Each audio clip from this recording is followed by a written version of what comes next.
Agora aquele quadro que a gente gosta muito. A gente espera a semana inteira, quarta-feira, para o nosso quadro.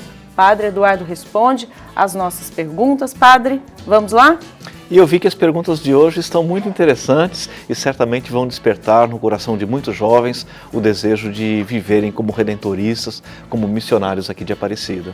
Olha, momento especial, viu? Momento importante para a gente aprender, para a gente ter mais sabedoria. E olha, até porque, gente, se a gente tem questionamento, sempre tem alguém que possa responder. E hoje, nosso querido Padre Eduardo vai responder. Vamos à primeira pergunta. A pergunta da Sandra, da cidade de Arapuana, no Mato Grosso. Bom dia, padre. Bom dia, Dani. Sempre tive uma dúvida. Com quantos anos o homem pode entrar no seminário? Em geral, Sandra, os nossos seminários estão preparados para receber os adolescentes já a partir dos 15 anos, 14, 15 anos. Mas antes de entrar para o seminário, seja com essa idade de 15 anos ou um pouco mais, o mais importante de tudo é de fato fazer o acompanhamento vocacional. Ninguém entra para o seminário da noite para o dia. É preciso fazer um contato, é preciso ser acompanhado pelo missionário redentorista para que de fato ele possa ajudar o jovem a amadurecer a própria vocação. Em geral, o acompanhamento vocacional dura no mínimo um ano. É preciso que nesse período o jovem tenha, de alguma maneira, essa possibilidade de amadurecer a vocação e de ver de fato se é esse o seu caminho, o caminho para entrar no seminário. Sandra, muito obrigada, viu, por enviar sua mensagem para nós. Um grande abraço para você. Também a Beatriz, bom dia. Minha curiosidade sobre a vocação sacerdotal é se depois de viúvo o homem pode se ordenar padre, se for da sua vontade. Beatriz de Caldas Novas, Goiás, padre.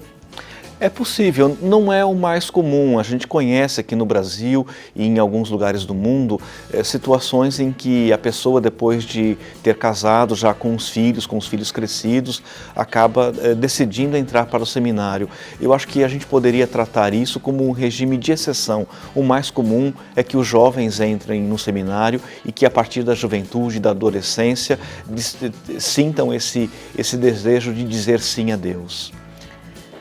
Também aqui, olha, a pergunta da Albertina França, de Vila Velha, no Espírito Santo. Padre, como são os estudos no seminário? É verdade que o sacerdote precisa estar em constante aprendizado? Para tudo na vida a gente precisa estudar e aprender. Eu diria que basicamente a vida do seminário é formada por um tripé. São três grandes pontos fundamentais. Um deles é o estudo acadêmico. Ao longo da sua vida, o padre precisa aprender a filosofia, estudar filosofia e estudar teologia. São as duas grandes áreas do conhecimento que são necessárias. Mas além do estudo, além da formação acadêmica, é preciso uma vida de oração, uma vida intensa, constante de oração e também uma vida comunitária. O seminário é sempre uma vida de convivência, mesmo para o seminário diocesano, a convivência, o contato, a vida fraterna é a terceira parte fundamental da vida do seminário. Legal. Padre, agora uma pergunta do Vitor Almeida, da cidade de Pelotas, no Rio Grande do Sul. E ele diz assim: Padre, bom dia. Entrei para o seminário 2 vezes e nas 2 vezes eu desisti, mas ainda sinto que tenho algum chamado em meu coração. Padre, como posso ter certeza que é um chamado sacerdotal? A pergunta do Vitor, de Pelotas, Rio Grande do Sul. Difícil, padre, acontece e também deve ser muito comum entrar no seminário, algumas vezes sair, ainda estar nessa dúvida. Como é? Eu não conheço a história vocacional do Vitor, então é um pouco mais difícil de dar uma resposta, vamos dizer assim, mais adequada. Mas eu diria para você, Vitor, que o importante é você amadurecer esse chamado, rezar, conversar com Deus, entender de fato o que Deus quer de você. O seminário é também um momento de discernimento. O fato de o jovem entrar no seminário não significa necessariamente que essa é a vocação dele, que o sacerdócio é a vocação dele. Ao contrário, o seminário é a segunda etapa fundamental. A primeira etapa do discernimento é quando você está no seu trabalho, na paróquia, na sua família, é quando você vai sentir de fato aquilo que está no seu coração e que vai te levar para entrar no seminário. Em geral, os jovens ficam pelo menos 7 anos no seminário, que é o tempo que dura a formação da teologia e da filosofia. E este tempo é um tempo decisivo, um tempo para amadurecer a fé e de se preparar para assumir a vocação presbiteral. Bacana. Isso já dá para a gente ter uma ideia para você que também passou pela mesma situação, mas é bom você explicar, conversar aí com o padre, colocar a sua situação, que cada caso é um caso também, né? Maísa Alencar, de Caucaia, no Ceará. Padre, bom dia. Meu filho Emanuel gosta de brincar, de celebrar missas, dar bênção. Será que ele tem uma vocação para ser padre? Como posso diferenciar a brincadeira do seu real desejo? Ele tem apenas 4 anos de idade, padre. É muito comum, Maísa, que com 4 anos, certamente acompanhando as missas pela televisão ou acompanhando as missas presenciais, a criança tenha esse desejo espontâneo de brincar de padre, assim como as crianças brincam de médico e brincam de outras coisas. O que é importante? É importante manter a convivência das crianças, dos adolescentes, com a comunidade católica, com a igreja. É ali que a gente vai despertar a vocação.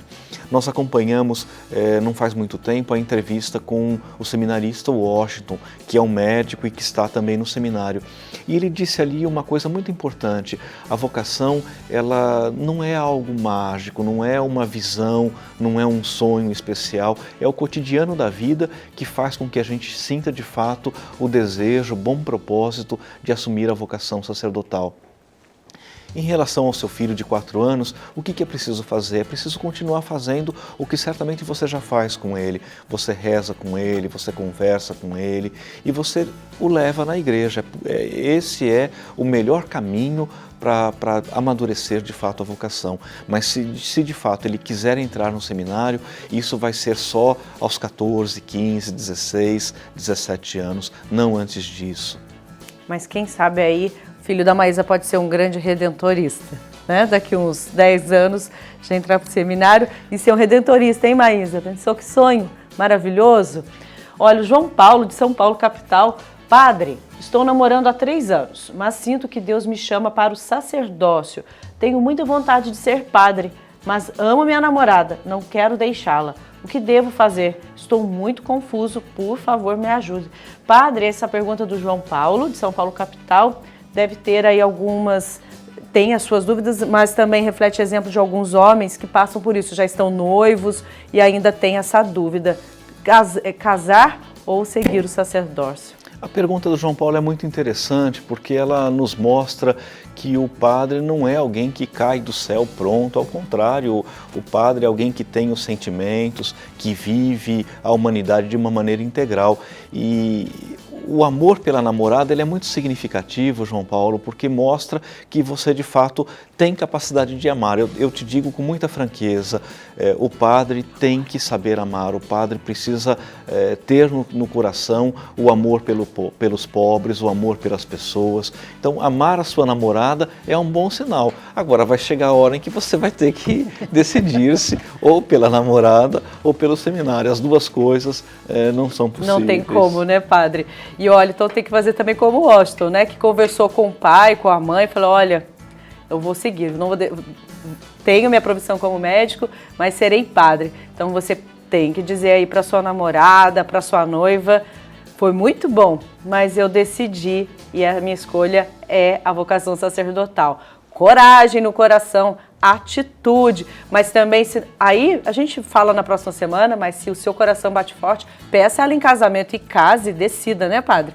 Tenha atitude, mas que você possa seguir a sua vocação, que é o seu desejo. Eu acho que o mais importante, quando a gente fala de vocações, o mais importante é a gente ter essa franqueza de dizer claramente que a primeira vocação que Deus nos oferece é a vocação à vida. Deus nos chama à vida, Deus quer que nós sejamos felizes. O mais importante é que você seja, de fato, muito feliz no seu estilo de vida, no modo como você vive. A vocação sacerdotal, ela, claro, tem uma série de exigências, de renúncias, mas eu digo com muita franqueza, é uma vida de muita alegria, de muita realização. O Washington disse uma coisa muito bonita na entrevista que nós fizemos agora há pouco. O padre é sempre muito bem cuidado pelas pessoas. Eu digo isso com muita clareza, não é? O padre que é gentil, que trata bem as pessoas, ele nunca é esquecido pelo povo. E são muitas as pessoas que fazem parte da nossa família, da família dos devotos e que têm um carinho muito especial pelos redentoristas. Eu sempre digo que nós somos mais de 70 redentoristas trabalhando aqui em Aparecida, Daniela. E eu digo que ser redentorista é uma vocação, é uma missão, mas é sobretudo uma grande alegria, uma grande felicidade. Acesse o portal a12.com/vocacional, converse comigo, converse com o padre Reinaldo Benjamin, com o irmão Joaquim. Nós estaremos de braços abertos para acolher as suas perguntas, as suas dúvidas. O mais importante é a gente discernir a nossa vocação.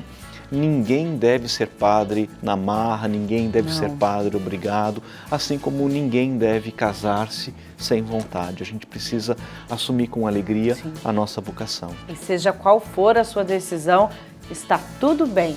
Como o padre explicou, o importante é você decidir, dar o seu sim, e porque Deus quer a nossa alegria, Deus quer que sejamos felizes, está tudo bem. A sua decisão, eu sei que não é fácil, né? Você construir essa decisão, tomar essa atitude. Mas, gente, é possível, viu? Está tudo bem e vai dar tudo certo. Padre, vamos agradecer o nosso dia, fazer a nossa oração e rezar por todos os sacerdotes? Com muita alegria. Eu sempre lembro, Daniela, que as Sagradas Escrituras mostram bons exemplos de histórias vocacionais. A Bíblia começa com uma vocação muito bonita, que é a vocação de Abraão. Abraão sai da sua casa, da sua terra, vai para um lugar que Deus o envia e ali ele começa a história de um povo que se reúne ao redor da misericórdia, da graça de Deus.